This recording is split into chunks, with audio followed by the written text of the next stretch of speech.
À Cœur de Com est le podcast qui fait résonner les voix des entrepreneurs et des professionnels, ceux qui ont à cœur de se réaliser et de faire bouger les lignes. Les écouter, c'est l'occasion de les connaître ou de les redécouvrir, de s'inspirer de leur parcours, profiter de leurs expériences, mais surtout de leurs conseils. À Cœur de Com, c'est aussi des parenthèses sur des sujets liés à la communication et au management, afin de nourrir les débats et notre réflexion. Je m'appelle Wardia Ousmer, je suis une communicante intensément passionnée et j'ai fondé Table Ronde pour vous faire aimer la com. Bienvenue dans À Cœur de Com.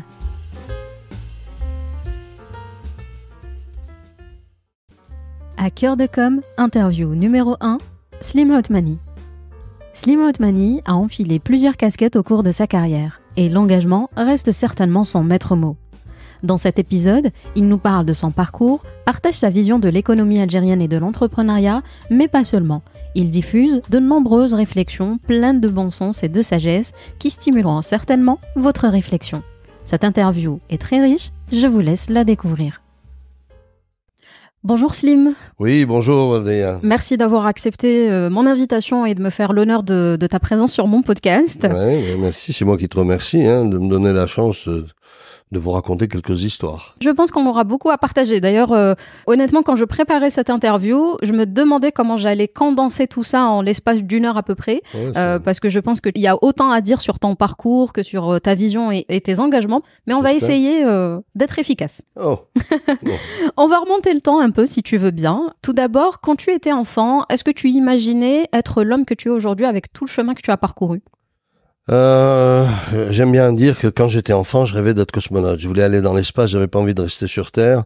Malheureusement, j'étais pas né au bon endroit. L'Afrique du Nord, c'était pas le bon endroit pour devenir cosmonaute, n'est-ce pas? J'ai jamais voulu venir médecin, j'ai jamais voulu devenir autre chose que quelqu'un qui est proche des chiffres, je sais pas pourquoi, mais pas la comptabilité évidemment, mais surtout les mathématiques. Et une des disons des anecdotes que j'ai, c'est que tout petit dans la cour du lycée, quand j'étais en primaire, on avait toujours ces histoires de gamins. Tu as vu les Américains ce qu'ils ont fait, tu as vu ils ont été dans l'espace, ceux-là ils ont fait ci, ceux-là ils ont fait ça, etc. Et moi je leur disais toujours, donnez-moi toutes les formules mathématiques qu'ils ont et moi aussi je vais envoyer une fusée dans l'espace. Mais en fait, je me rendais pas compte que j'étais en train véritablement de parler de la notion du savoir dans la société et sa pénétration dans la société, et puis la recherche, etc. Mais bon, ce n'est que plus tard que j'ai commencé à comprendre tout ça. Tu es donc ingénieur de formation et tu as choisi l'informatique. Oui, je suis ingénieur de formation, je suis ingénieur réseau de formation. J'ai choisi l'informatique, en fait.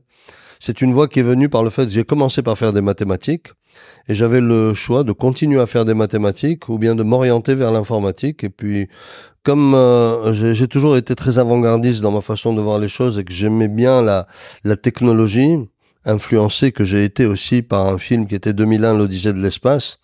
Donc je me suis retrouvé évidemment plongé dans l'univers de l'informatique et dans mon parcours aussi, enfin du moins dans mon cursus d'informaticien, à un moment donné j'avais aussi deux options, soit aller vers l'ingénierie réseau qui est un peu plus lourd techniquement ou de l'informatique de gestion.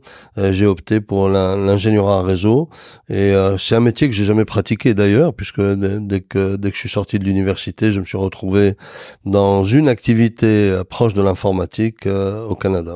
D'accord, on va en parler de toute façon. Tu as mentionné là il y a quelques minutes la médecine. Alors je sais que ça a été une parenthèse très courte, mais j'aimerais bien qu'on en parle parce que aujourd'hui on sait que les jeunes en termes d'orientation et de conseils, ils ne sont pas forcément bien lotis et parfois ils se forcent à rester dans une voie qu'ils savent pertinemment pas faite pour eux.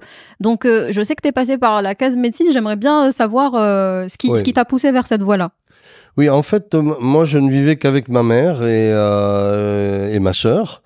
Et j'ai pas eu de personnes qui m'ont orienté. Je devais m'orienter. Et j'avais tout jeune toujours décidé de ne faire de choses que les choses, du moins, que je maîtrisais. Et j'étais très bon en mathématiques. Tout le reste, j'étais pas bon. J'étais bon en sport, en mathématiques et en musique. Donc, musique, j'ai rien fait. Mis à part d'avoir une excellente oreille mathématiques, je me suis dit bon, puisque je sais faire des mathématiques, je vais m'orienter vers les mathématiques. Mais N'oublions pas qu'on est dans une famille, on va dire, tiers-mondiste, maghrébine. Et à l'époque, il fallait être soit docteur, soit avocat. C'était ça les grands métiers qu'on proposait aux enfants.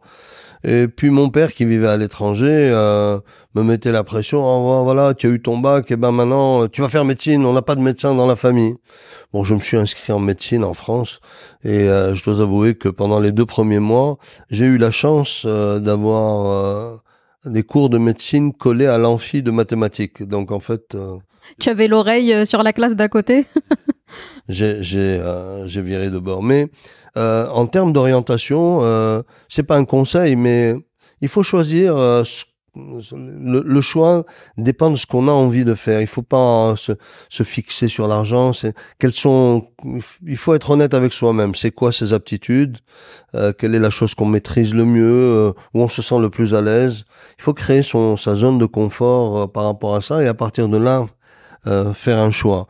Ou bien faire un choix complètement hasardeux et dire bon, la tendance mondiale c'est ça, et ben je vais dans ça en espérant réussir, peut-être en n'ayant pas les aptitudes. Hein. Et en espérant en plus aimer ce dans quoi on se lance, parce qu'après si on n'aime pas la filière qu'on choisit, c'est un peu délicat. Oui, exactement. Bon, mais la vie, on ne sait pas ce qui nous tombe sur la tête. C'est vrai. En cours de route, et puis on change de voie. Moi-même, j'ai changé de voie en cours de route après. Donc tu deviens ingénieur, tu ne rejoins pas tout de suite l'entreprise familiale. Qu'est-ce que tu fais avant? Non, je rejoins pas l'entreprise familiale puisque dès que j'ai eu mon diplôme d'ingénieur, je suis parti au Canada. Ok. J'ai suivi un ami qui est vraiment devenu une star même en Algérie d'ailleurs maintenant. Dernièrement, il y a eu de très beaux reportages au sujet de Bachir Halimi, qui est devenu mon mentor d'ailleurs. Et je l'ai beaucoup suivi, on a travaillé ensemble, on a passé 4 années quasiment ensemble, à travailler dans cette entreprise de technologie qu'il avait fondée avec certains amis à lui, pour permettre aux ordinateurs, aux téléphones portables, à l'époque il n'y en avait pas encore, mais déjà ça commençait à fonctionner en mode bilingue, en multilingue plus exactement, et particulièrement en langue arabe. Et ça a été un succès puisque la société qui s'appelle Alice Technologies était devenue le leader mondial justement de l'arabisation des systèmes informatiques. La technologie, les brevets ont été vendus à Microsoft et puis l'entreprise existe encore puisqu'elle a développé d'autres produits, mais entre les mains d'autres personnes puisque nous avons quitté Béchir et moi cette entreprise. Et je suis rentré au bout de 4 années. Je sentais que ma voie n'était pas celle-là. Puisque j'avais plus une activité, on va dire marketing et commercial qu'une activité technique.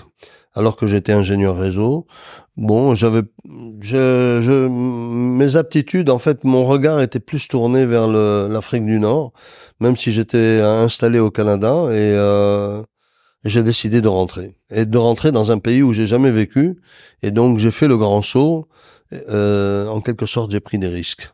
Il en faut, voilà. Il en faut dans la vie. Et donc, quand tu rentres en Algérie, qu'est-ce qui se passe? Tu intègres l'entreprise familiale à ce moment-là? Je fais 2 choses. Premièrement, j'intègre l'entreprise familiale. Et deuxièmement, j'essaye de faire venir l'entreprise avec laquelle j'interagissais beaucoup, qui était Microsoft à l'époque, puisque j'ai permis l'arrivée et l'avènement de Microsoft en Algérie dès les années 92. C'était le début vraiment de la décennie noire. Et Microsoft donc a commencé à s'installer en Algérie. On a commencé à développer en quelque sorte l'arrivée de logiciels et des souris pour les micro-ordinateurs, alors que c'était un peu pour les ordinateurs avant que ce soit les micro-ordinateurs. Puis quelques années après, moi j'ai complètement quitté l'entreprise que j'avais créée. Et le développement de Microsoft en Algérie a été pris en main par Microsoft elle-même et j'en suis très très satisfait. J'avais pas du tout d'attente par rapport à ça. Mon seul objectif, et je le répétais à l'époque, c'était de permettre l'arrivée de software en Algérie et de faire en sorte que l'environnement comprenne que le hardware n'était pas important. Le plus important, c'était le software. J'ai eu du mal à faire passer le message. Pourquoi? Parce qu'à l'époque, déjà, on nous disait, oui, mais de toutes les façons, il suffit de copier le software. Nous, le hardware est bien plus important. Mais bon, c'était une belle aventure. Eh ben, j'imagine. Et puis, ça rejoignait un petit peu la manière dont tu t'étais tourné vers l'informatique. Donc, ça répondait à un vœu, peut-être. Je ne peux pas forcément interviewer Slim Othmani sans parler de NCA Rouiba. Je pense que ça a quand même représenté un gros chapitre de ta vie. Ouais. Je précise aux auditeurs et aux auditrices qui ne le sauraient pas. Donc, c'est l'œuvre de ton grand-père et de ton père. Et la marque a été fondée en 1966. Par mon père et mon grand-père en 66. Et c'est une belle aventure familiale qui a commencé. Puis mes oncles ont rejoint aussi l'entreprise dans le début des années 70, quand ils ont fini leurs études. Moi, j'ai rejoint l'entreprise donc en revenant du Canada en 91. Donc c'est la deuxième chose que j'ai faite. Je faisais en parallèle et l'activité informatique et l'activité familiale. Puis voilà, et dans l'activité familiale, je suis arrivé aussi avec un projet que j'ai proposé à la famille, qu'il a accepté. On avait décidé de faire du Coca-Cola en Algérie. Avec l'entreprise Frutal, c'est bien ça? Avec l'entreprise Frutal par Rouiba. Alors, j'avoue que NCA Rouiba pourrait faire l'objet d'un podcast à part entière. Mais oui. Si toi, tu devais nous pitcher vraiment les étapes clés que tu as vécues au sein de cette entreprise, comment tu la résumerais? Juste, en fait, pour donner envie à ceux et celles qui nous écoutent de s'intéresser à ce cas, parce que vraiment, je trouve que c'est un cas d'école. En fait, pour pitcher rapidement, c'est l'arrivée d'un membre de la famille qui avait des liens forts, puisque j'étais le fils du fondateur, dans un cadre familial. Donc, avec tout ce que cela représente comme complexité, comme défi, et comme force aussi, parce que très souvent, l'entreprise familiale est dénigrée, mais l'entreprise familiale a une force qui est représentée par les valeurs qu'elle porte.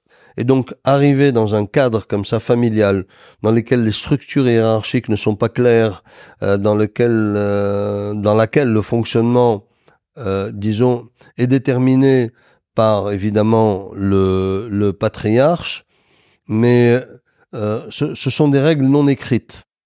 Et donc, ça a été un véritable défi, un véritable challenge. Ça, c'est une chose. Et le changement de Rouiba s'est réellement opéré. Rouiba a fait sa mue et est devenue une entreprise extrêmement forte et institutionnalisée en quelque sorte, le jour où moi j'ai pris la décision de sortir de l'activité en quelque sorte purement familiale en disant: écoutez, on est tous à cheval entre Fruital, donc Coca-Cola, et Rouiba. Ce n'est plus possible. Certes, j'ai été à l'origine du projet de Coca-Cola, mais on est toujours à l'origine de quelque chose, évidemment, dans la famille. Et donc, moi, je quitte ma mission au sein de Fruital Coca-Cola et je me concentre exclusivement sur l'activité de Rouiba. Mais dans ce cas-là, on ne va plus fonctionner en mode familial et on va fonctionner en mode institutionnel, c'est-à-dire il y a des actionnaires membres de la famille, il y a un directeur général et un président de conseil, et ça va fonctionner comme ça ne va plus fonctionner comme avant. Ça a été un très beau défi, ça a été très très difficile. Rouiba est devenue ce qu'elle est devenue, et voilà. Donc ça, c'est des étapes extrêmement fortes. Pour moi, c'est un exercice qui prend beaucoup de temps, beaucoup d'énergie, qui fait qu'il y a beaucoup d'incompréhension aussi, parce que la communication est un élément déterminant quand on est dans une entreprise familiale. Il faut expliquer, réexpliquer inlassablement. Il faut pouvoir évaluer les intérêts des uns et des autres, parce que les intérêts ne sont pas forcément alignés. C'est un exercice très très complexe. Et c'est pour ça qu'à un moment donné, dans mon parcours de Rouiba, j'ai fait venir des experts de l'entreprise familiale, pour organiser, et j'ai fait organiser en Algérie une très grande conférence sur l'entreprise familiale qui malheureusement a réuni près de 300 personnes. Et sur les 300 personnes, je dois avouer qu'il y avait moins de 20 entreprises familiales qui sont venues. Pourquoi? Parce que il y a une sorte de pudeur, évidemment, je peux pas leur reprocher. Ils ont toujours l'impression que le fait d'écouter les problèmes de l'entreprise familiale, ça les met à nu. Or, toutes les entreprises familiales du monde entier ont plus ou moins les mêmes problèmes de transmission, de gouvernance, de compétences de la nouvelle génération, etc.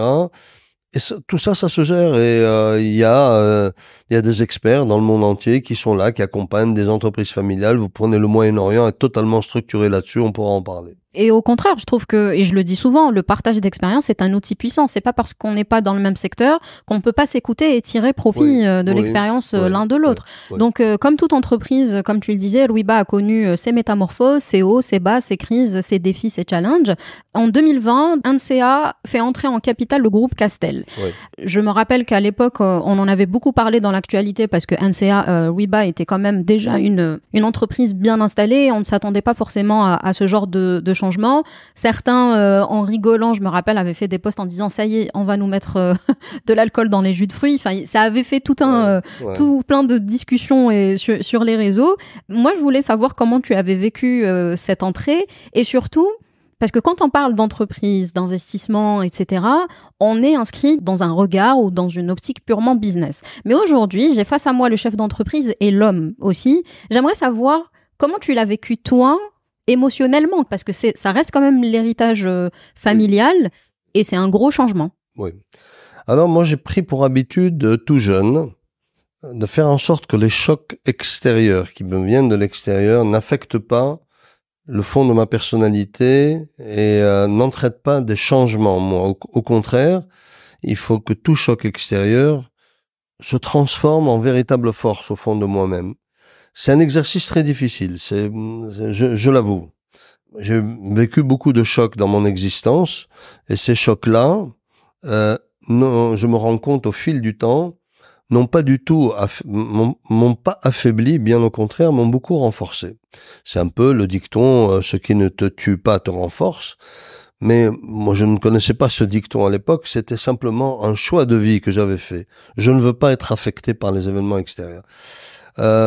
Rouiba avait déjà subi quelques chocs, durs mais surmontables très rapidement. Mais là, on était face à une situation de choc extrêmement difficile à surmonter. Et là encore, j'avais le choix. Soit sombrer véritablement dans une grosse déprime et ne pas trouver de solution, soit me dire, dans la vie, il y a toujours des solutions, et puis il faut aller chercher. Et j'ai cherché des solutions localement en Algérie. Il y avait des gens qui pouvaient répondre à la solution. Mais ceux qui pouvaient répondre à la solution se réjouissaient de voir l'échec de Rouiba à un moment donné. Et au lieu de venir et de préserver l'identité fortement algérienne de Rouiba, même s'ils allaient devenir majoritaires dans l'entreprise, ça ne nous gênait pas, parce que de toute façon, il y a un moment donné, il faut faire face à la réalité. Ils ont fait le choix stratégique, perdant de mon point de vue, de se dire, de toutes les façons, laisse-les, ils vont s'effondrer, et puis on va prendre leur part de marché. Ça a été médiocre comme raisonnement de leur part, mais encore une fois, je leur en veux absolument pas. Moi, je juge que c'est médiocre comme raisonnement, et ils n'ont pas vu les choses véritablement de façon réellement stratégique en tant qu'entreprise, mais bon. Et donc, j'ai été obligé de faire ce qu'on appelle un roadshow international, c'est-à-dire une promenade dans 3 ou 4 pays pour essayer de trouver des partenaires technico-financiers qui voudraient bien m'accompagner dans le sauvetage de mon entreprise. Et la démarche a été payante, puisque très rapidement, il y a eu un intérêt de la part du groupe Castel qui s'est manifesté, qui a compris l'urgence de la situation, qui n'était pas le fait de l'entreprise elle-même. C'est un choc qui est venu suite à des comportements indélicats de la part de collaborateurs. Et ça, il était impossible pour l'entreprise de le surmonter sans un apport conséquent externe, et donc sans une perte de majorité pour la famille Othmani. Alors, nous n'avons pas vendu l'entreprise, on a permis à un actionnaire majoritaire de rentrer dans le capital de l'entreprise, et on est sorti de la bourse parce que on ne pouvait plus continuer à fonctionner avec une entreprise qui se trouvait cotée à la bourse de cette façon. Donc on a sauvé les emplois, on a sauvé l'entreprise, on a sauvé les participations de tous ceux qui sont encore actionnaires. On est satisfait. Là maintenant, l'actionnaire majoritaire gère son entreprise, on va dire tranquillement, avec les difficultés qu'aurait une entreprise normale dans son quotidien, et les satisfactions aussi. Je voulais vraiment qu'on parle de cette phase-là parce que finalement, dans la crise, tu as su saisir les opportunités et permettre à l'entreprise de rester pérenne. Et la réussite est là. C'est que Rouiba est encore sur nos étalages et tout ce qui a été créé depuis 1966 est préservé. Mais je voudrais te dire une chose qui me semble très importante. J'avais constaté déjà en arrivant en Algérie, j'avais constaté que la culture du succès ici était quelque chose d'incroyable. Si tu ne réussis pas, tu ne peux pas échouer. Du moins, si tu ne réussis pas, donc tu as échoué, donc tu es un paria dans la société. C'est horrible. Donc, il faut échouer. Pour réussir, il faut échouer. C'est presque une nécessité. Ceux qui n'ont pas échoué n'ont pas réussi. Si vous pouvez me citer un exemple de réussite sans échec, je suis preneur. Et ceux qui pensent que les startups que l'on voit dans le monde sont des exemples de succès sans échec, ils se trompent. Parce qu'actuellement, le taux, visiblement, de réussite de start-up dans le monde ne dépasse pas les 5%. Donc, il faut revenir un tout petit peu, il faut avoir les pieds sur terre et se dire, c'est bien d'encourager les start-up, mais il faut leur raconter la véritable histoire. La véritable histoire, c'est travailler, ne pas se faire d'illusions, ne pas s'imaginer qu'ils vont devenir milliardaires dans les 24 heures, parce que tous pensent que ça y est, start-up, milliards, machin, etc. C'est faux, archi faux. En revanche, travail, start-up, très bien, bonne idée, bien comprendre le marché, bien comprendre sa cible, etc.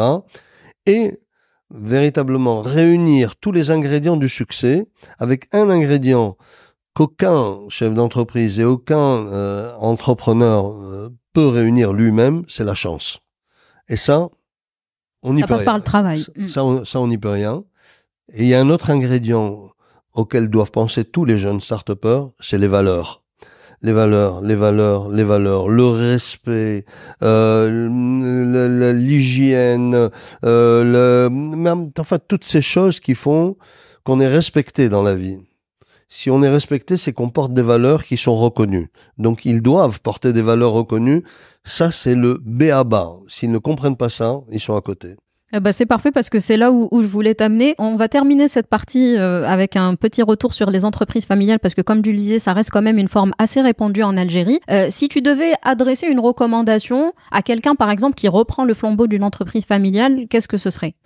J'ai eu l'occasion de parler à beaucoup de chefs d'entreprise qui sont dans des entreprises familiales et je peux pas leur donner de recommandations en termes de conseils, mais ce que je peux leur dire, c'est que il y a beaucoup de littérature, beaucoup de documentation sur la gestion des entreprises familiales, les défis auxquels font face les entreprises familiales et les recommandations, ou pas les recommandations, du moins les réalisations ou comment ont été surmonter les complexités que vivent ces entreprises familiales.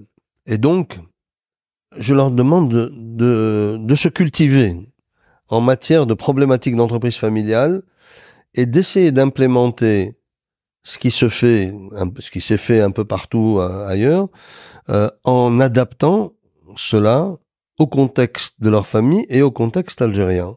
C'est comme ça qu'on arrive à avancer. Mais si on règle les problèmes de famille en disant lui c'est le chef, il prend tout, oui mais ses sœurs sont actionnaires, elles ouvrent droit aussi à oui mais nous c'est pas comme ça. Nous c'est le chef qui prend tout et qui distribue comme il veut. Non, ça marche pas comme ça. Ça prédit un avenir sombre. Et je vois de grandes entreprises familiales algériennes pour lesquelles l'avenir n'est pas rose. Ouais, parce qu'il y a des signes avant-coureurs en plus. Les signes avant-coureurs, la disparition du fondateur augure de sérieux troubles et de sérieuses menaces pour l'emploi, pour des groupes qui ont des milliers d'employés. Ta réponse amène parfaitement ma question suivante. Avant de parler de tes engagements, je reviens sur le volet formation parce qu'en 2004, tu décides de te lancer dans un executive MBA et je voulais savoir ce qui t'avait poussé à le faire. Est-ce que tu ne te sentais pas assez outillé? Surtout qu'aujourd'hui, avec les business schools et tout, on remarque qu'il y a beaucoup de professionnels qui se dirigent vers ces formations-là et je voulais avoir ton retour d'expérience. Tu as répondu. Moi, j'ai toujours considéré que je n'étais pas assez outillé. Donc forcément, c'est ce que tu as employé le terme, forcément, il fallait que je trouve des outils. J'ai eu l'opportunité de faire un executive MBA qui m'a ouvert les yeux sur beaucoup de choses, qui m'a ouvert les yeux évidemment sur la gestion d'entreprise de façon beaucoup plus performante, des recherches de gains de productivité, d'intégration des innovations, etc. Mais il m'a ouvert aussi sur l'économie en général, et l'économie d'un pays, parce que très souvent les chefs d'entreprise pensent que l'écosystème dans lequel évolue l'entreprise, eux n'ont aucun rôle là-dessus.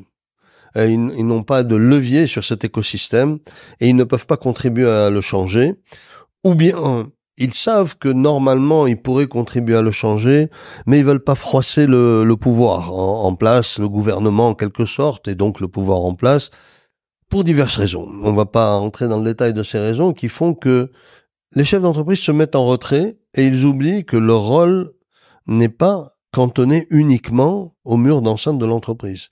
Ils ont une fonction aussi sociale qu'ils négligent fortement. J'ai bien compris ça et c'est ce qui m'a amené à regarder rapidement Rouiba avec un autre regard et apporter tous les changements qu'il fallait. Mais la phrase qui synthétise tout ça, à un moment donné, je disais à quelqu'un, il faut que tu comprennes que quand tu commences à avoir tous les outils, ce que tu faisais avant en une journée ou deux, tu le fais en 5 minutes. Et c'est exactement ça. Avant, pour moi, une lecture de bilan était fastidieuse, préparer un plan stratégique, c'était fastidieux, etc.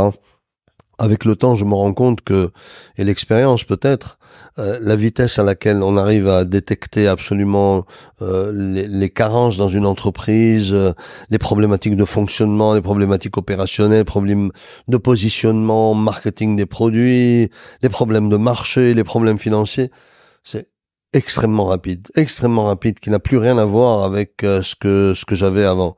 Donc en fait, j'ai grandi. Voilà. Oui, c'est tout le but. Et c'est une transition encore une fois toute faite et c'est parfait.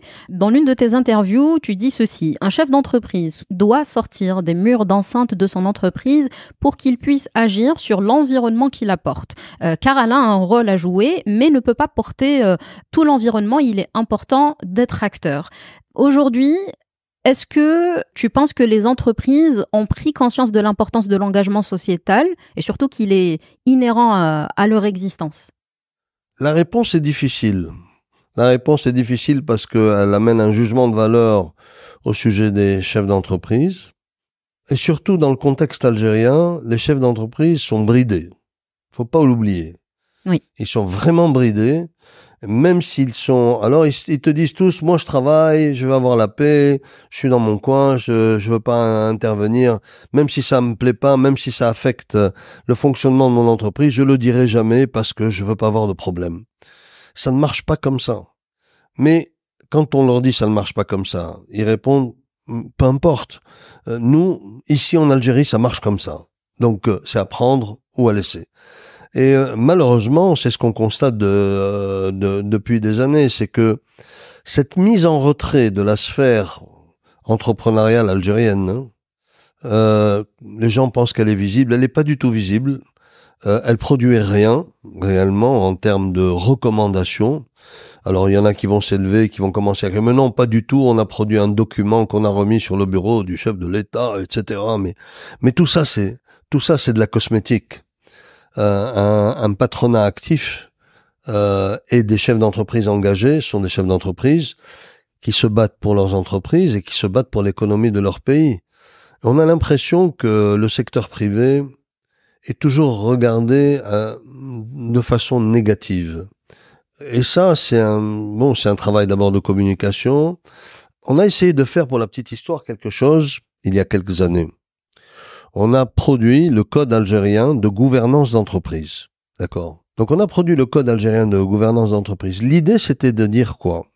Écoutez, la sphère entrepreneuriale à qui vous reprochez tous les maux de la terre, puisque l'entrepreneuriat privé était considéré les voleurs, les suceurs de sang, et puis ça continue jusqu'à maintenant, la surfacturation, les escrocs, les bandits, les voleurs, ils s'enrichissent dans le monde. Bon, on a dit, on va mettre en place le code algérien de gouvernance, et on va faire en sorte que les entreprises algériennes, surtout les plus visibles, adhèrent et portent le code algérien de gouvernance pour montrer, entre guillemets, patte blanche, et dire, écoutez, nous, on suit des règles de gouvernance, de transparence, on respecte les objectifs de développement durable, etc. Donc, on fait beaucoup d'efforts. Donc, de votre côté, vous, pouvoir public, s'il vous plaît, accordez-nous le respect que vous devez nous accorder parce qu'on est un acteur fondamental de l'économie du pays et respectez-nous comme on doit être respecté de telle sorte que l'entreprise algérienne devienne de plus en plus forte. Et c'est gagnant-gagnant comme démarche. Et donc on a fait ça et on a organisé un grand événement et ça c'est au sein d'un think tank que j'avais fondé avec un ami qui s'appelle Sami Boukaila et le think tank s'appelle CARE, Oui, le on va en cercle parler d'action et dans de quelques réflexion minutes. autour de Ouais. l'entreprise. Mhm. Non. Et donc quand on a organisé l'événement, tout le monde était content, etc. Mais personne n'a adhéré. Et pourtant, on a eu la caution à l'époque du ministre de la PME qui croyait beaucoup en cela et je l'avais remercié parce que c'était la première fois qu'on avait en face de nous un vis-à-vis qui était véritablement conscient de l'importance de l'entrepreneuriat privé en Algérie. Bon, et puis on n'a plus jamais entendu parler de ça. On a tout fait pour essayer de promouvoir ça au sein des universités. Quelques universités ont lancé des travaux de doctorat, de recherche sur la gouvernance d'entreprises en Algérie, pour voir si les gens suivaient le code algérien de gouvernance et tout. Mais bon, c'est tout. Mais rien d'autre. Les entreprises n'ont pas utilisé cet outil, qui était un petit booklet superbement bien fait, comme livre de chevet. Et par conséquent, est-ce que tu crois toujours aujourd'hui à l'impact et au rôle des patronats? Je le crois plus que jamais. Les pouvoirs publics algériens ne peuvent pas et ne pourront jamais avancer en mettant en avant uniquement la donne politique ou du moins le groupe politique qu'ils représentent. C'est pas possible. On ne fait pas avancer un pays uniquement avec de la politique. On le fait avancer avec de l'économie, de la politique. C'est l'économie qui interagit avec tous les autres pays du monde. C'est l'économie qui tisse des liens. C'est l'économie qui renforce la position d'un pays. Ce n'est pas le politique. Le politique, bon, à un moment donné, il y a un coup d'éclat, le politique est là, etc. Oui, bon, mais et après, les pays, comme les êtres humains, sont on les appelle, on dit, l'être humain est un animal social. Mais un pays aussi, finalement, est un animal social. Il a besoin d'interagir avec les pays voisins, il a besoin d'interagir avec les pays avec lesquels il trouve des intérêts, qui soient politiques ou même commerciaux. Je sais pas, l'Algérie avait intérêt à travailler beaucoup avec la Chine, et donc ça se passe bien. Avec la Russie, elle a un intérêt. Pourtant, géographiquement, c'est des pays qui sont loin. Mais on a aussi énormément intérêt à interagir avec les pays avec lesquels on a des frontières. Moi, je crois beaucoup à cette notion d'échange de renforcer ce qu'on appelle le front extérieur du pays, c'est-à-dire tous les pays qui nous entourent, avec lesquels on a une frontière, on doit avoir un lien économique extrêmement fort avec eux, on doit les soutenir comme ils doivent nous soutenir, on doit échanger énormément, on doit rendre nos économies consubstantielles. Plus on crée de vide, et plus on crée de vide avec les pays frontaliers, plus on se crée en interne des problèmes. On se renferme au final sur nous-mêmes. Oui, on se renferme, mais c'est surtout les problèmes. Pourquoi ? Je vais vous expliquer. C'est vraiment des éléments très simples. Il y a pas de bouquin, de théorie. C'est le bon sens. Vous avez votre voisin, vous habitez dans un immeuble, et vous avez un voisin. C'est comme un pays, une frontière. Si vous commencez à jeter votre poubelle devant la porte du voisin, il va réagir, il va s'énerver. Si vous ne voulez pas payer l'éclairage de l'immeuble, le voisin va s'énerver parce que lui il paye et pourquoi vous ne payez pas, etc. Si vous menez en fait des actions qui impactent sa vie, son quotidien, son fonctionnement, lui-même, il va commencer à imaginer des actions qui vont vous empoisonner la vie. Ben c'est ça l'ingérence, c'est ce qu'on appelle l'ingérence. Tout à fait, oui. Et il y a 2 semaines, ça rejoint un peu ce qu'on vient de citer, le président de la République Abdelmadjid Tebboune ordonnait l'approfondissement du projet de loi sur le partenariat public-privé. Oui. Et ça, c'est quelque chose que moi-même j'entends souvent dans les conférences, durant mes modérations. Selon ton point de vue de chef d'entreprise, que peut apporter ce type de partenariat et surtout, que devrait-on faire pour que ça marche et que le partenariat réussisse? Bon, le sujet du partenariat public-privé est un sujet complexe. Parce que n'oublie pas une chose. Partenariat public-privé, ça veut dire mettre autour de la table 2 groupes d'individus qui vont gérer une entité qui n'ont pas du tout la même culture. Le public a une culture d'injonction qui vient d'en haut concernant le management de leur entreprise. Le privé, il a une culture de la performance et du résultat et du gain rapide. D'accord ? Déjà, on fait face à un problème culturel. D'accord ? Ça, on met de côté. La deuxième chose, partenariat public-privé, dans l'esprit visiblement des décideurs algériens, c'est sur les grands projets. Les projets d'infrastructure, les projets du solaire, éventuellement, je dis bien, des projets de construction de routes ou d'autoroutes ou des choses comme ça. Ce sont des projets qui, en général, sont, pour certains, extrêmement intensifs d'un point de vue technologique, pour d'autres, intensifs d'un point de vue financier, pour d'autres, les deux. Sur le côté technologique, très peu, mais vraiment ça se compte sur le bout des doigts, d'entreprises algériennes maîtrisent des sujets technologiques. Elles sont toutes plutôt sur des usines, même nous dans l'agroalimentaire, des usines de type entre guillemets clé en main. Ça veut dire que vous voulez faire, je sais pas moi, du lait, transformation de lait en poudre, les machines arrivent, elles prennent la poudre, elles la transforment, vous ajoutez du lait, vous recevez du packaging, vous mettez le lait dans le packaging. Mais dans tout ce process-là, la technologie, vous êtes complètement out. Vous êtes juste un consommateur de technologie prête à l'emploi. Le deuxième aspect sur ces partenariats publics-privés, c'est l'aspect financier. L'argent est un élément déterminant. Et je ne sais pas si le capital algérien a suffisamment capitalisé d'argent, c'est étonnant parce que ce que je te dis là, pour pouvoir s'inscrire dans des projets hautement capitalistiques. On prend un exemple. Si on prend l'exemple, peut-être que certains vont dire non, les chiffres sont faux, non, c'est pas possible. Si on prend l'exemple d'une usine, il y a des usines de trituration d'oléagineux, des graines, pour faire de l'aliment de bétail, et un des produits dérivés de ces graines-là, donc avant c'était jeté, c'est des huiles non raffinées. Ça représente 15 à 20% de la production. Ce sont des projets qui sont entre 100, 120, 130, 140 millions de dollars. 140 millions de dollars, si vous regardez les règles prudentielles des banques, ça veut dire que les entrepreneurs, enfin les actionnaires doivent mobiliser, on va dire, à 140 millions de dollars, et les actionnaires vont devoir mobiliser à peu près 60 à 70 millions de dollars, et la banque, si on part sur un crédit bancaire, la banque mobiliserait à son tour l'équivalent.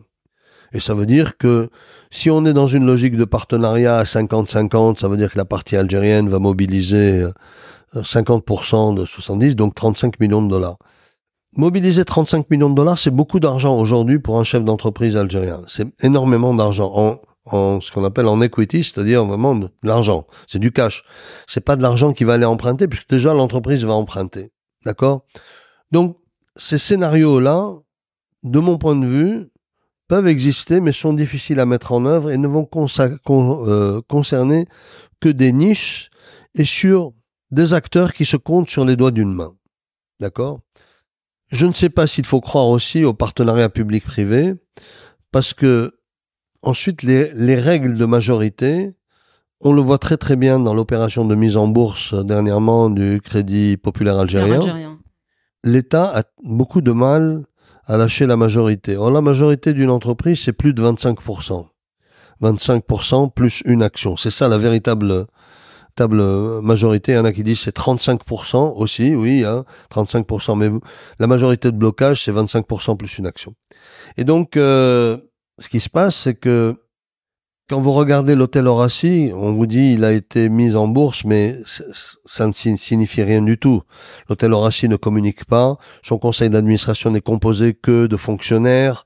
Il n'y a pas un seul particulier représentant des petits porteurs qui est lui-même particulier algérien, d'accord, et il n'y a que 20% du capital en bourse. Et la gestion est totalement opaque, il n'y a pas de transparence, c'est-à-dire que si vous demandez des comptes à l'hôtel Horaci, ils vont vous regarder de travers. Si vous demandez pourquoi ils n'ont pas mis sur leur site web les comptes financiers de l'entreprise, ils vont vous envoyer balader, parce que ça fonctionne comme ça. Donc il faudrait qu'ils se réveillent déjà de ce côté-là. Donc pour revenir au partenariat public-privé, il faut déjà définir les règles de gouvernance d'un partenariat public-privé. Il faut que l'État se prononce sur son appétit pour la majorité. Si l'État est toujours dans une appétit majoritaire forte, ça n'avancera pas. Parce que quel Algérien va s'associer avec l'État algérien et il va avoir un conseil d'administration contrôlé par l'État algérien alors qu'il sait que il y a aucune autonomie des entreprises algériennes, aucune autonomie des entreprises publiques algériennes.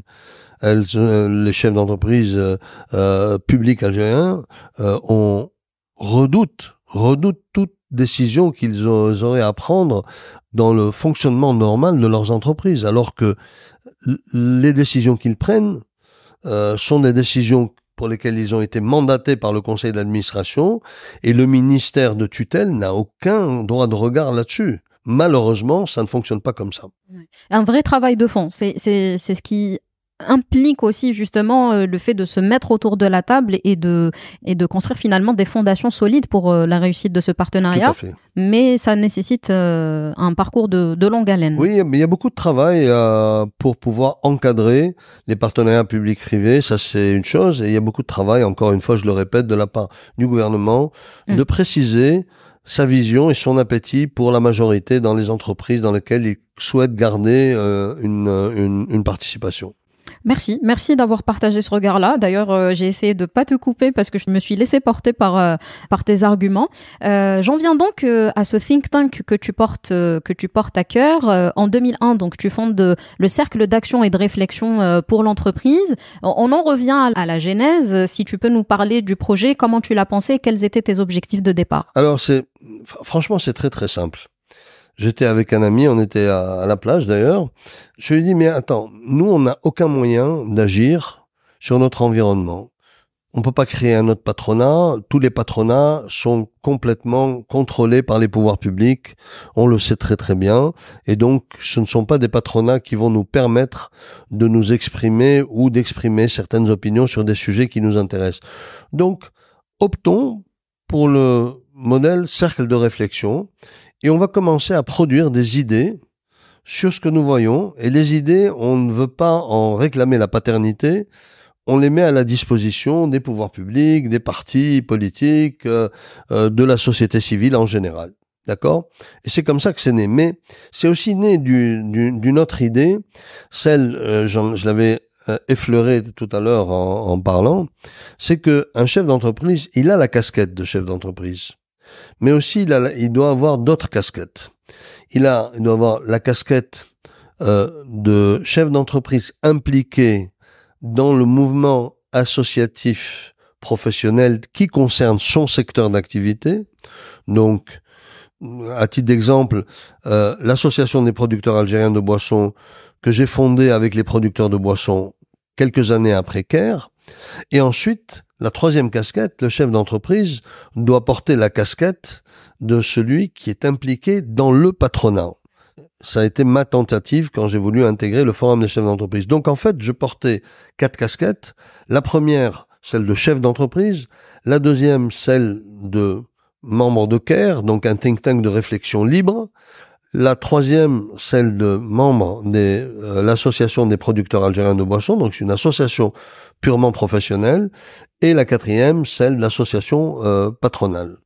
Il y a eu d'autres associations, une autre du moins très importante et qui me tient à cœur, celle qui consiste à agir sur l'environnement pour promouvoir l'esprit entrepreneurial. Et c'est là qu'est né aussi Injaz El Jazael que j'ai fondé.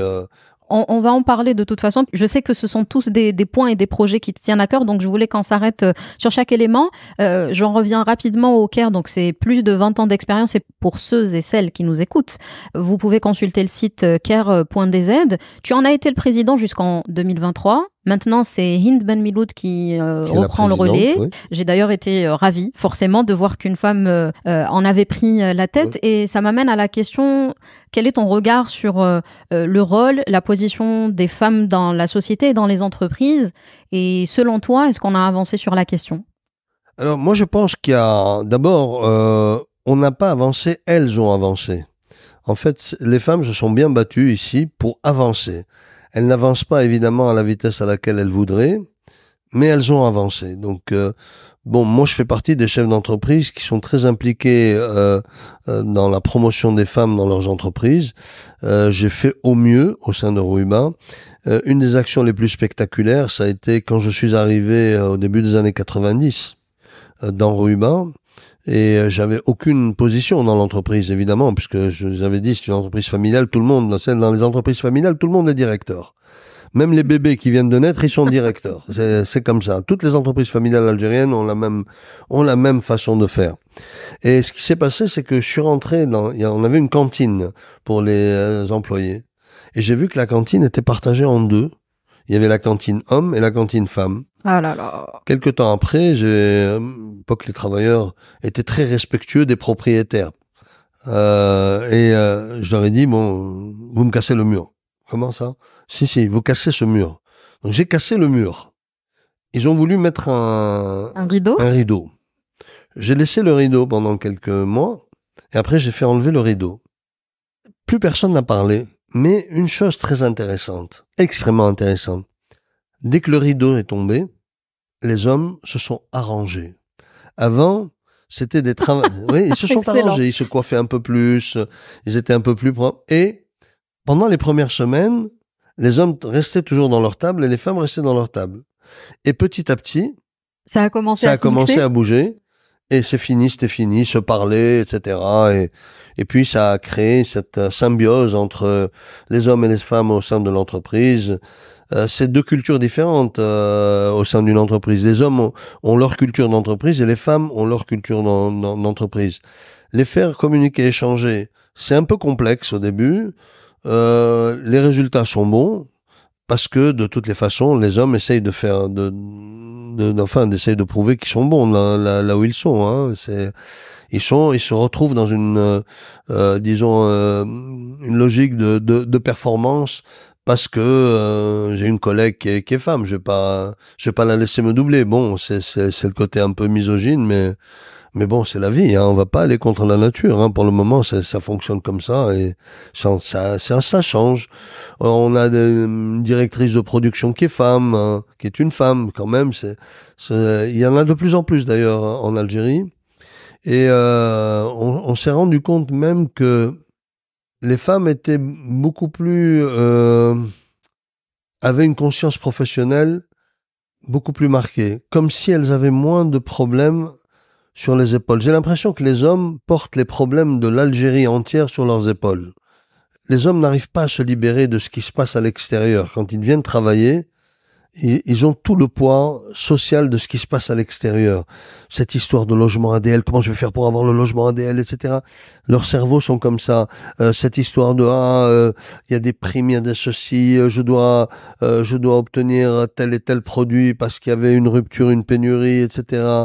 Les soins médicaux, le père est malade, la mère est malade, etc. Il faut soigner. C'est l'homme qui porte le poids.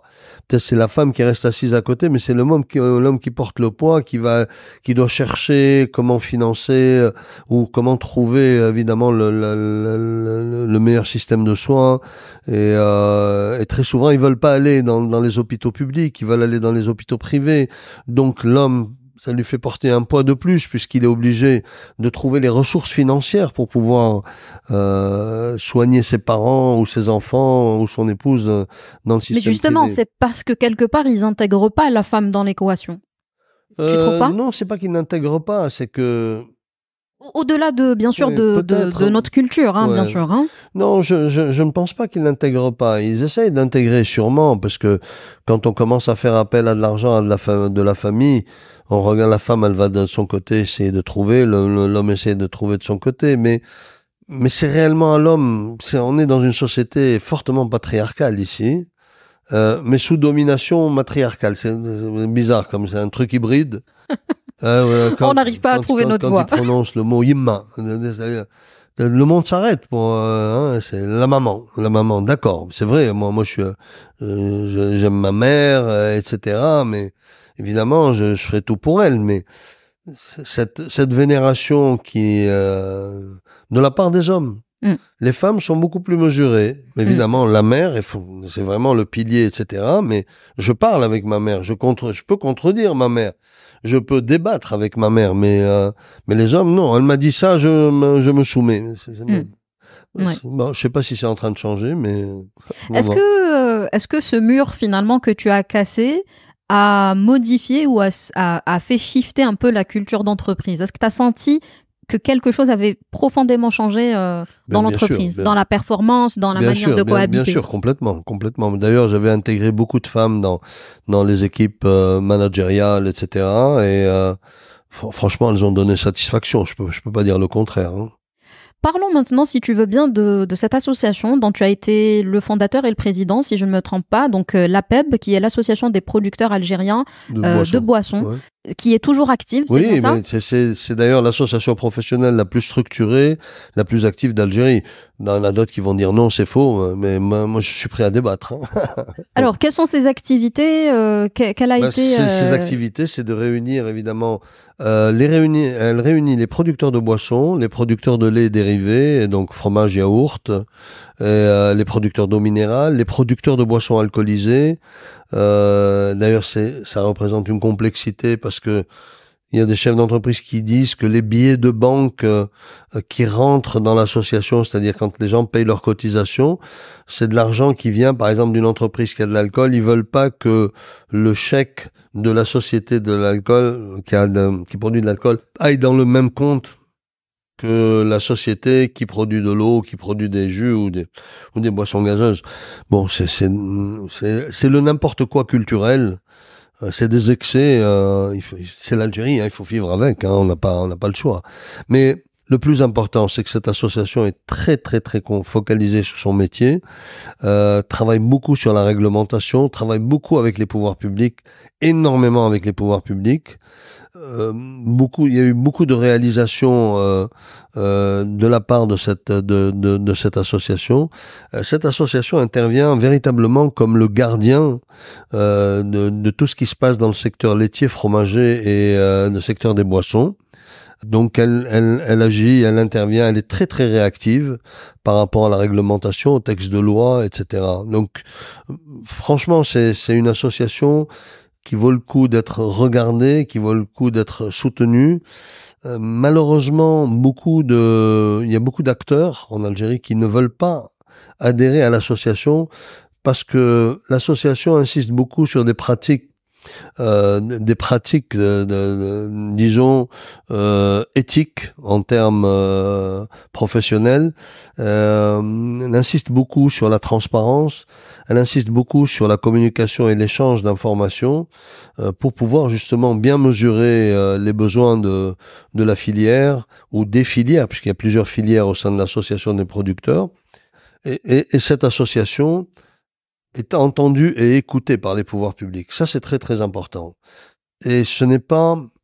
on a basculé du modèle chef d'entreprise qui connaît le ministre et qui va le voir au modèle l'entreprise a un problème, elle s'adresse à l'association, elle décrit son problème, on voit si c'est un problème général, donc il est traité de façon générale. On gère très très rarement les problèmes particuliers parce qu'il n'y a plus de problèmes particuliers visibles au sein des filières. Si une entreprise est touchée, toutes les autres sont touchées de la même manière. on avait un problème extrêmement intéressant. On a un problème extrêmement intéressant, celui des contrôles qui sont effectués tant par le ministère des Finances que par le ministère du Commerce. Des contrôles qui, en somme, sont des contrôles normaux, comme dans tous les pays du monde, mis à part le fait que les contrôleurs n'arrivent pas avec des barèmes normalisés et standards pour pouvoir procéder à des contrôles. Et chaque contrôleur a son propre barème et son propre standard. Ce qui fait que ça crée de la confusion au sein de la corporation et des corporations qui sont dans l'association. Et je pense que ça touche tous les secteurs d'activité. Aussi bien le ministère des Finances que le ministère du Commerce doivent sérieusement se pencher sur la normalisation des indicateurs qui permettent à un contrôleur de faire son travail. Si c'est pas normalisé, c'est laisser libre cours à l'arbitraire et aussi catalyser véritablement la corruption. Je sais pas si on vient te contrôler, toi, dans ton activité, et on te dit, tiens, moi je trouve que je vais mesurer ton activité au flux Internet, exemple, hein, c'est stupide ce que je dis, mais c'est pas grave, au flux Internet que tu consommes avec sur tel et tel site, et donc moi je considère que ton flux Internet ne représente pas n'est pas représentatif de ton chiffre d'affaires, donc tu as minorisé ton chiffre d'affaires, mais sur la base de quoi? Donc il faut que tu me donnes ton élément, ta norme standard, et moi à ce moment-là je peux répondre.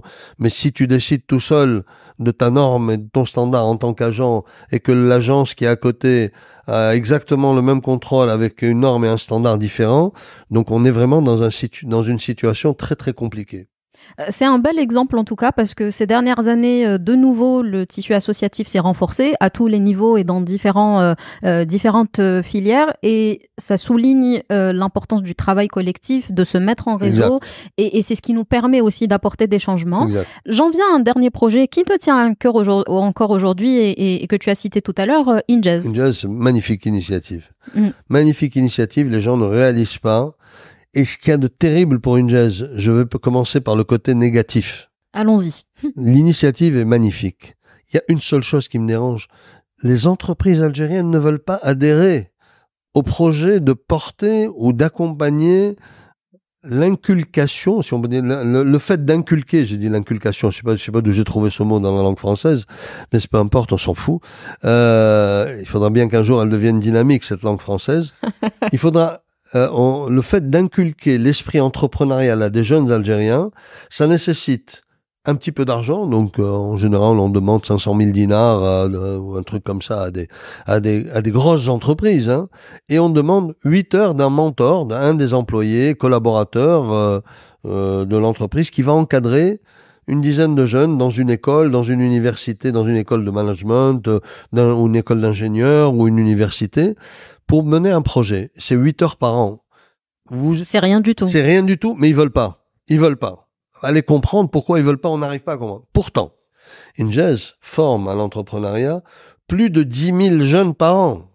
Le ministère, les pouvoirs publics ont adhéré à l'idée d'Injaz et travaillent en collaboration forte avec Injaz. Moi, je suis très heureux de constater ça. J'ai été le fondateur, l'initiateur. Je ne suis maintenant que le président d'honneur de cette initiative.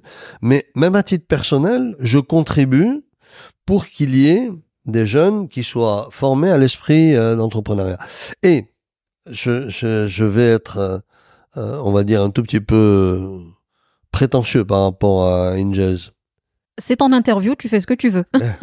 L'explosion entrepreneuriale en Algérie, je peux l'affirmer, est le fait de Injaz.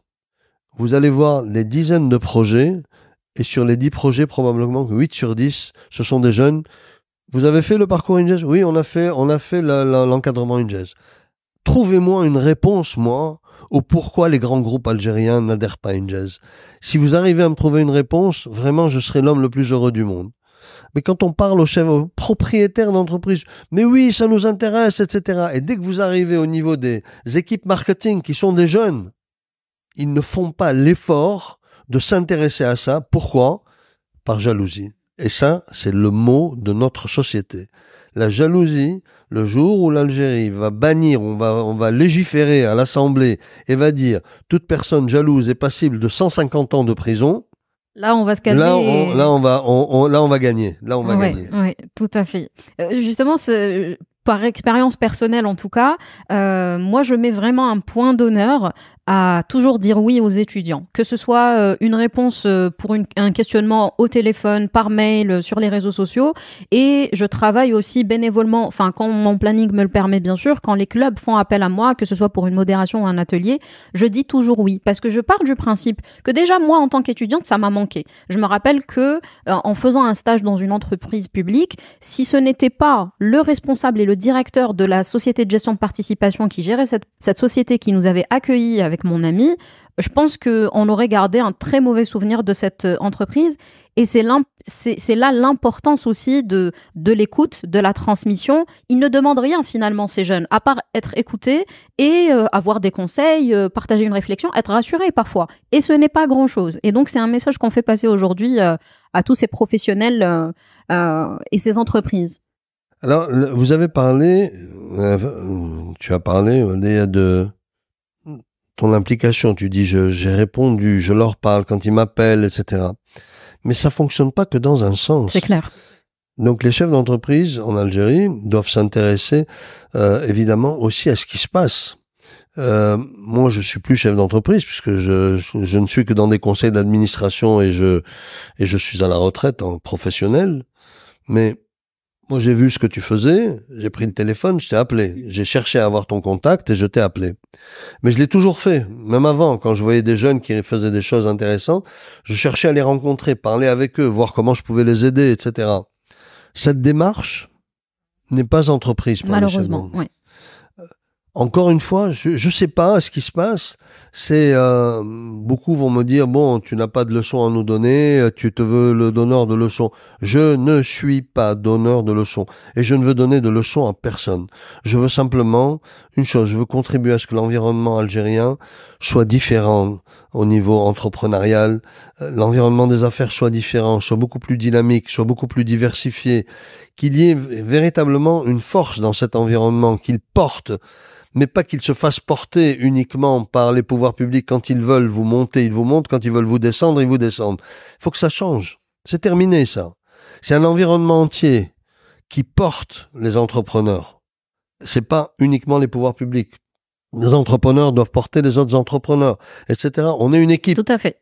Et cet esprit d'équipe n'est pas au rendez-vous, là, actuellement, parce que les patronats n'arrivent pas à s'émanciper, ou les quelques rares tentatives d'émancipation, c'est très difficile de s'émanciper du pouvoir en Algérie, très difficile. Je sais pas, mais pourtant ils avaient l'opportunité de prendre un peu de recul et de se concentrer uniquement sur le monde de l'entreprise. C'est pas une ligne, là il y avait pas de ligne rouge. Pourquoi ce besoin d'être systématiquement près du soleil? Je n'arrive pas à le comprendre. Pour résoudre les problèmes, mais le patronat résout les problèmes de personne actuellement. Alors qu'à notre échelle, chacun individuellement, on peut résoudre... Et alors, exactement. Donc, bon, moi je pense que de toutes les façons, moi je suis loin de tout ça. Ce que je regarde, c'est ce qui m'intéresse le plus, c'est véritablement l'entrepreneuriat de la jeunesse. Tous ces nouveaux projets que je vois qui germent à droite à gauche, ça bouillonne, ça bouge, c'est bien, c'est pas suffisant, peut mieux faire évidemment, et on sait ce qu'il faut faire pour mieux faire. Il faut vraiment libérer, moins bureaucratiser, réduire le pouvoir qui est entre les mains de l'administration. L'administration a trop de pouvoir en Algérie et elle évolue dans un environnement qui est à son avantage arbitraire. Et elle fait ce qu'elle veut. Et les garde-fous ne sont pas au rendez-vous. C'est ce qui est gênant. Si on lève cette contrainte, on accélérerait de façon assez conséquente et beaucoup de jeunes retrouveraient rapidement le chemin de l'Algérie. Et si tu devais t'adresser directement aux entrepreneurs, qu'est-ce que tu leur dirais ? Prenez conscience que vous avez un rôle en dehors de l'entreprise. Mais à nouveau, non, je veux m'arrêter. Je ne vais pas répondre à cette question.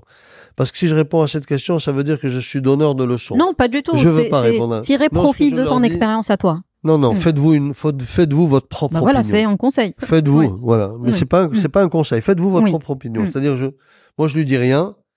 Que ta conscience te mène là où tu veux aller. C'est tout ce que je peux dire. Serais-tu prêt, toi, à investir dans une jeune entreprise ou dans une start-up? Si oui, qu'est-ce qui te ferait sauter le pas? On a essayé de le faire. On a passé 3 ans à finaliser les formalités bureaucratiques jusqu'à la faillite du projet de ces jeunes et jusqu'au fait qu'il y a eu en 4 ans, il y a eu 4 fois les changements de la réglementation concernant le secteur d'activité dans lequel les jeunes voulaient aller. Et chaque fois, il fallait refaire les business plans, retourner voir la banque, lui remontrer les business plans en fonction des nouveaux changements. À la fin, tout le monde a jeté l'éponge. Toi qui as autant fait de chemin, connu l'Algérie dans différentes phases. Je voulais dire une chose.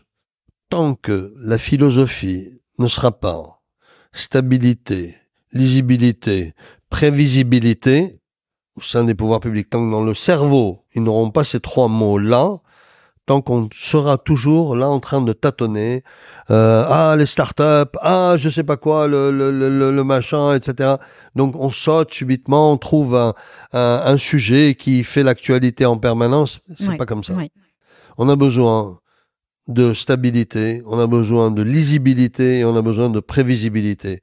Parce que on ne peut pas lancer des projets quand on n'a pas de visibilité ou de stabilité du texte autour duquel on a construit notre activité ou le projet que l'on veut mener. Mais si le projet est illisible, du moins si la réglementation et si la vision des pouvoirs publics est illisible, comment tu veux que les gens investissent? Et prévisibilité, parce que il faut qu'on puisse savoir est-ce qu'ils vont changer. S'ils changent tous les 3 ans, bon on le sait. Mais là, ils changent tous les mois et en fonction de la nomination, un nouveau ministre arrive, il change tout, etc. Ce qui m'amène justement à parler de ta vision de l'économie algérienne, même si tu as diffusé divers messages et regards sur la question. Mais aujourd'hui, est-ce que tu portes un œil positif sur les changements qu'il y a pu avoir, malgré toutes les contraintes qui existent encore? Est-ce que tu penses qu'il y a du bon aussi aujourd'hui actuellement? Écoute, on ne peut pas ne pas avoir de regard positif, parce que les choses changent, pas du fait des décisions des pouvoirs publics, mais du fait des pressions faites par l'environnement économique national, international, pression faite par la jeunesse qui s'exprime très régulièrement sur le besoin de changer. Et les changements ne se sont pas faits dans le sens réel des attentes, se sont faits dans le sens des intérêts à préserver. Des intérêts, ça veut pas dire la rente uniquement, des intérêts, je sais pas moi, tu prends les fonctionnaires, les bureaucrates. D'ailleurs, pour la petite histoire, si tu te promènes dans Alger, tu regardes toutes les belles demeures, toutes les belles constructions, etc. Elles ne sont pas propriété des grands chefs d'entreprise, hein. Mis à part quelques rares exceptions près. Elles sont la propriété de gens qui appartiennent au système, en quelque sorte. Voilà. Donc, le fait est que il y a des intérêts à préserver. On est conscient de ça. Mais ça existe dans tous les pays du monde. Les multinationales passent leur temps à préserver leurs intérêts. Nous, c'est le schéma de la multinationale, mais à l'échelle d'une nation. Donc, les choses changent, les choses évoluent par la force des choses. Mais elles n'évoluent pas par la vision exprimée par ceux qui sont aux commandes. Le jour où on aura une vision claire, fortement exprimée et bien définie, bien structurée, là, on sera sur le bon chemin. Pour le moment, je considère qu'on est sur le bon chemin. Pourquoi? Parce que les forces vives, qui sont les jeunes, sont en train de tirer la charrette. Ils la tirent. Ils la mènent dans la bonne direction. Ce que vous faites tous de ta génération, etc., c'est extraordinaire. Mais est-ce que c'est suffisant? Vous-même, vous vous rendez compte que c'est pas suffisant, parce qu'il y a des aspects qui sont très très importants dans la vie d'un être humain. Il n'y a pas que le travail. Il y a la famille à structurer, à penser. Un jeune aujourd'hui qui lance un projet et qui veut créer une structure familiale, il y pense à 2 fois. Donc on va aller vers une complexité sur la structure, comment la composante familiale algérienne va se dégrader fortement. Pourquoi? Parce que l'environnement ne peut pas porter les aspirations de tout le monde d'un jeune. Ça coûte trop cher, ça dépasse complètement les capacités d'un jeune qui se lance sur un nouveau projet. Il y a une phrase que j'aime beaucoup d'ailleurs qui dit que le jeu est individuel mais l'enjeu est collectif. J'aime beaucoup cette phrase et je trouve que ça résume... L'enjeu est collectif. L'enjeu est collectif. Le jeu est individuel, l'enjeu est collectif. Mais, alors le dernier mais, très important. Tu es venu vers moi parce que, évidemment, je suis chef d'entreprise et que j'ai une forte connotation de chef d'entreprise engagé à l'extérieur des murs de l'entreprise. Mais les jeunes, qui s'engagent en dehors des murs de l'entreprise? Ils disent tous, ah non, mais on n'a pas le temps. On veut travailler sur nos projets. C'est vrai. C'est vrai qu'ils n'ont peut-être pas le temps. Mais un petit peu, c'est pas mal. Il faut donner. Et je trouve qu'ils ne s'impliquent pas suffisamment dans le mouvement associatif. Des jeunes qui sont dans l'informatique, il faut qu'ils adhèrent à l'association, justement, et qu'ils portent leurs aspirations, leurs voix, qu'ils peuvent taper du poing sur la table sur des textes qui sont incohérents, etc. Et ça, cette implication de la jeunesse est fondamentale pour l'avenir de l'Algérie. Aujourd'hui, tu es à la retraite, mais tu restes très active. Tu as créé ton propre blog, slimnote.com. Qu'est-ce qui t'a donné envie de te lancer? Écoute, alors quelqu'un m'a insulté il y a quelques jours sur les réseaux sociaux. Je lui donne la primeur quand même dans cette interview. Je le connais pas, je sais pas qui c'est. M'insultant, me traitant de tous les noms, de fils à papa qui s'ennuie, de vieux retraités, de tout ce que on peut imaginer, etc. Bon, je suppose qu'il a été orienté vers ça. Il y a des gens qui ne comprennent pas que arriver à la retraite, ça veut pas dire attendre la mort. D'accord ?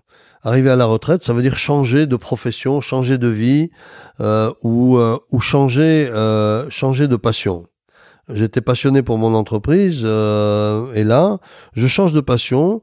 Je vais vers des passions qui m'ont toujours attiré, c'est-à-dire l'art, la culture, les sujets de société en général.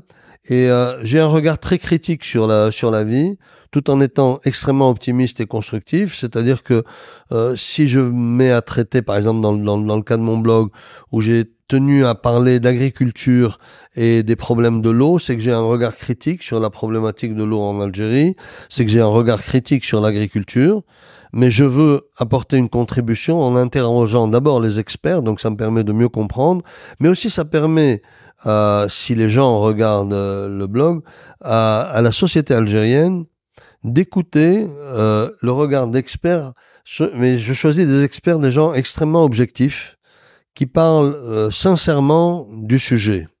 Et si vous prenez le cas de l'agriculture ou de l'eau, vous allez voir, ce sont des gens qui vous donnent exactement la photographie de ce qui se passe en matière d'eau, les progrès réalisés et les retards, en fait, que la nouvelle génération va être obligée de traiter et régler.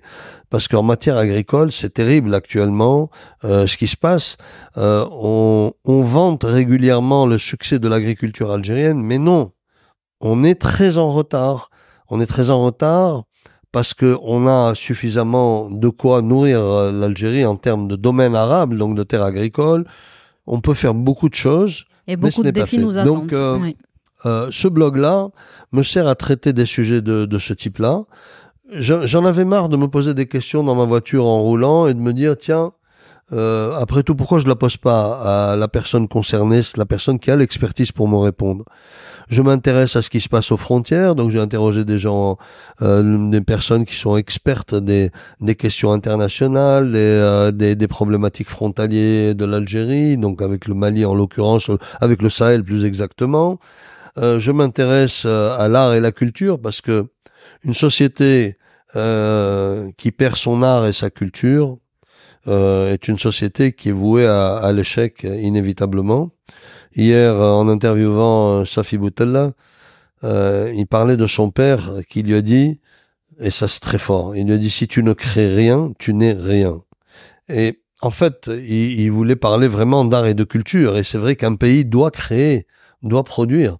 L'Algérie a beaucoup de talents qui sont, entre guillemets, ignorés, ostracisés, ou les pouvoirs publics se sont habitués à vouloir canaliser l'art et la culture.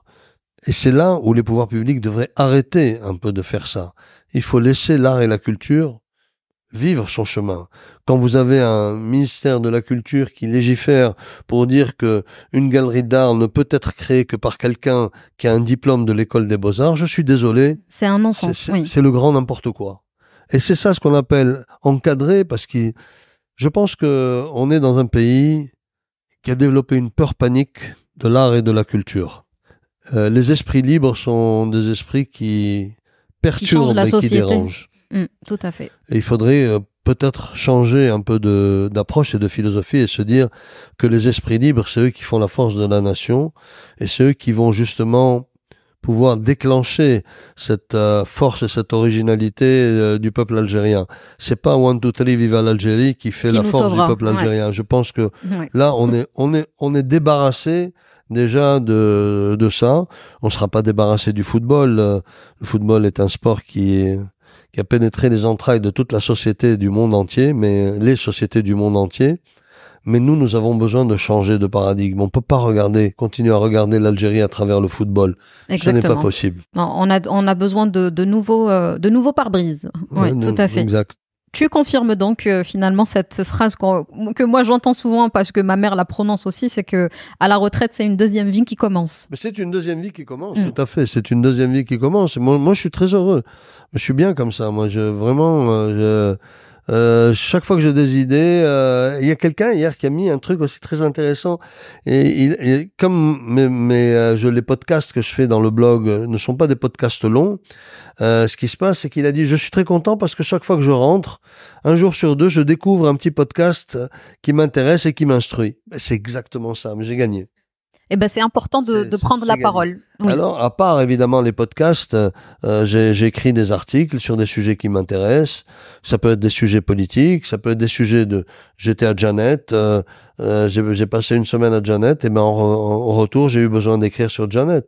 Quand il y a eu le problème entre l'Espagne et l'Algérie, j'ai écrit un article sur la relation algéro-espagnole qui traduisait parfaitement mon opinion sur ce qui était en train de se passer et ce qui allait se passer. Et j'étais content parce que, in fine, j'ai eu gain de cause en quelque sorte. En tout cas, je mettrai le lien du blog dans les notes de référence de l'épisode pour que les gens puissent y accéder.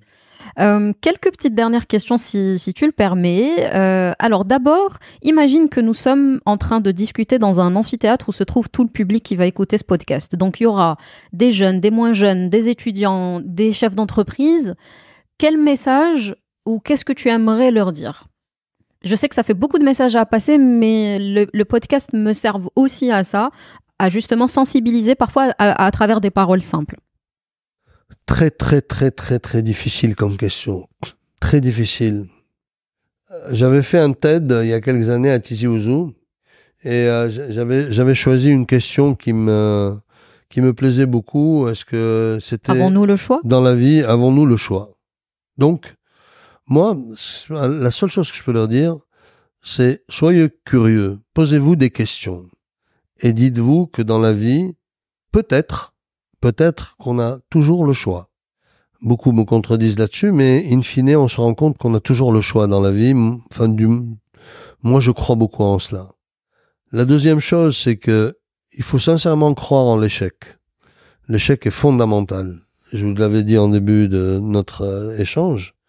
Il faut apprendre à échouer. C'est vraiment déterminant. La troisième chose, il faut que vous sachiez identifier les valeurs qui vous portent. Si vous ne savez pas quelles sont les valeurs qui vous portent, si vous dites je suis musulman sans plus, je vais à la prière, ok, d'accord, mais c'est quoi les valeurs que tu portes ? Là, à ce moment-là, peut-être qu'on pourra discuter.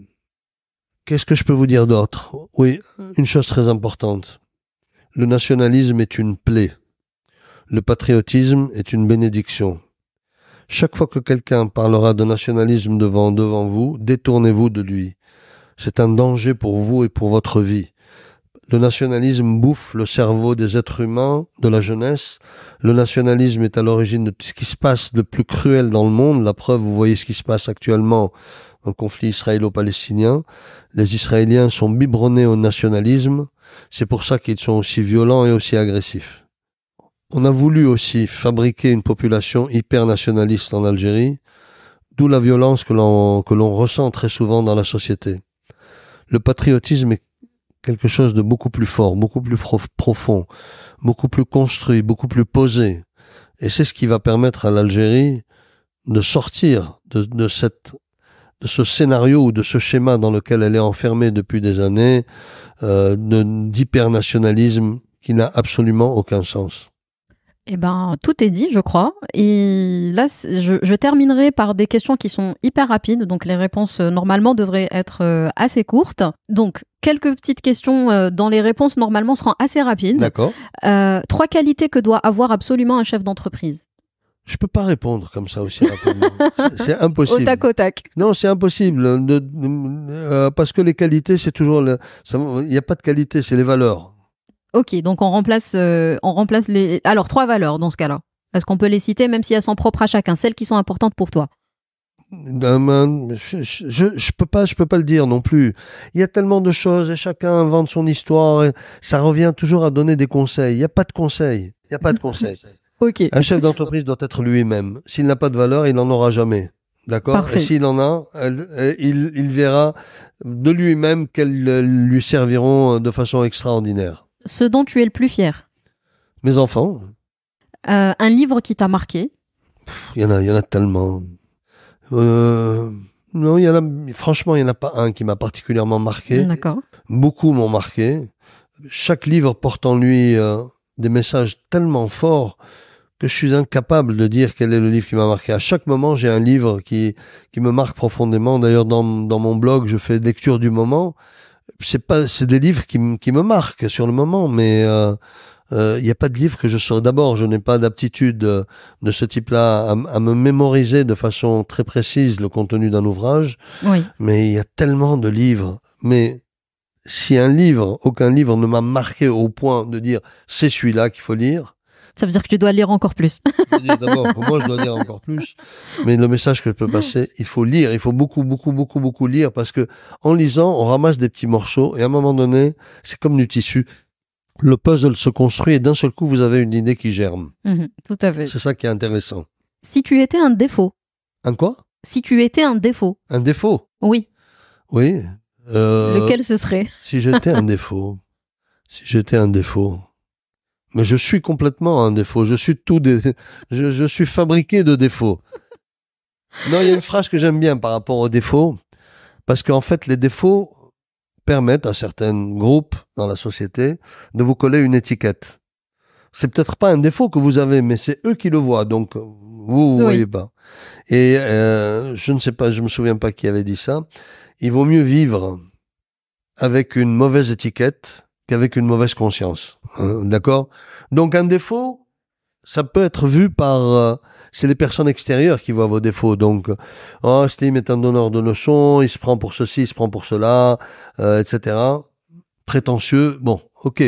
Mais je suis pas prétentieux. Franchement, moi, je me sens pas prétentieux. Les autres me perçoivent comme tel. Mais c'est à moi de faire un effort pour changer la perception qu'ils ont de moi. Mais maintenant, c'est trop tard. Oui. Je suis désolé. Le travail est fait, ça y est. La dernière, Alger ou Tunis? Ni Alger, ni Tunis, ni Casablanca, ni Tripoli, ni Nouakchott. Moi, je suis profondément maghrébin, méditerranéen. De par mes gènes, de par ma vie, par mon amour pour cette région du monde, de par mon amour pour son histoire. Quand on dit Alger, Tunis, Casa, on dit ces entités fabriquées par la colonisation. Il n'y avait pas de frontières. Il y avait des petits royaumes, etc. Dans il n'y avait pas de frontières. Les gens circulaient librement de Tripoli jusqu'à Nouakchott, à Casablanca, en passant par Casa, Alger et Tunis. Donc, on ne peut pas. Là, vous touchez à un point fondamental qui va conditionner l'avenir de nos pays. C'est soit on croit en un avenir commun dans cette région du monde. Si on n'y croit pas, on est parti pour la guerre. Tout à fait. Au-delà du fait d'appartenir à une ville, il ne faut pas oublier que nous sommes un maillon de ce Maghreb, de cette Afrique, de cette Méditerranée. Ouais. Et je voulais terminer sur cette question parce que je savais que c'était ce message que tu allais faire passer. C'est une question fondamentale. Oui. Je me sens appartenir au continent africain, mais je me sens pas africain comme se sentiraient les Africains. D'accord? Je me sens nord-africain. maghrébins, peut-être moins égyptiens que libyens, tunisiens, marocains et peut-être moins mauritaniens parce qu'ils sont bien loin de. Mais je me sens profondément d'Afrique du Nord. Libye, Algérie, Tunisie, Maroc. Pour moi, on est plus que liés. On est la même chair, on est le même sang. On a la différence, elle a été fabriquée. C'est artificiel. Il faut. Je sais pas. C'est comme du sucre dans un café, quoi. Tout à fait, tout à fait. Nous arrivons à la fin de cette interview. Nous avons passé quasiment 1h30 ensemble. C'est long. Merci à toi.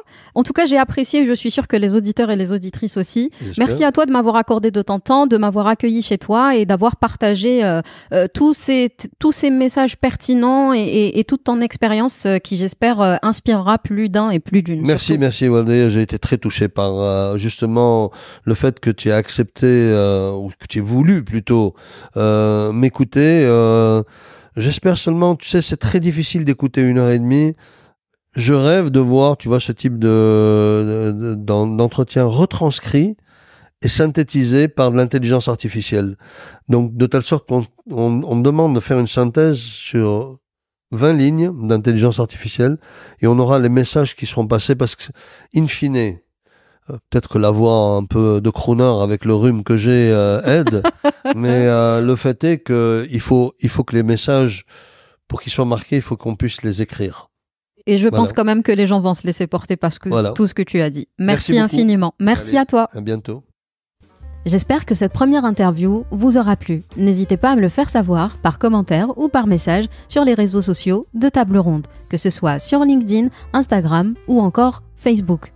Je rappelle que le podcast À cœur de com est disponible sur la chaîne YouTube de Table Ronde, mais également sur Spotify et Apple Podcast. Il vous suffit de saisir À cœur de com. J'attends vos commentaires. En attendant, prenez bien soin de vous et ayez vous aussi à cœur de com.